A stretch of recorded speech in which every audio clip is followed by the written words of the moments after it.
4 ধরনের মানুষ থেকে দূরে থাকা জরুরি প্রয়োজন। 1. অহংকারী মানুষ। তারা কেবল নিজের সম্পর্কে চিন্তা করে, এরা অন্যের প্রতি কোনো সহানুভূতি অনুভব করে না। এ ধরনের লোকেরা যে কাউকে মানসিকভাবে আঘাত করতে পারে, এ কারণে তাদের থেকে দূরে থাকা জরুরি। 2.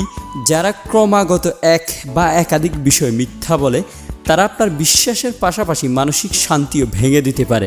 এ ধরনের মানুষ চিহ্নিত করা এবং তাদের থেকে দূরে থাকা গুরুত্বপূর্ণ। 3. নাটকে মানুষ। এ ধরনের লোকেরা ছোটোখাটো বিষয় নিয়ে নাটক তৈরি করে সবার দৃষ্টি আকর্ষণ করার চেষ্টা করে। এ ব্যক্তিরা আপনার মানসিক স্বাস্থ্যের উপর খুব খারাপ প্রভাব ফেলে, এ কারণে তাদের থেকে দূরে থাকা জরুরি। 4. প্রভাবশালী মানুষ। এই ধরনের লোকেরা সব সময় আপনার উপর আধিপত্য চালাতে চায়, আপনার ইচ্ছার বিরুদ্ধে নানা ধরনের কাজ করতে বাধ্য করে। এ ধরনের লোকেরা আপনাকে নিয়ন্ত্রণ করে নিজের আত্মসম্মান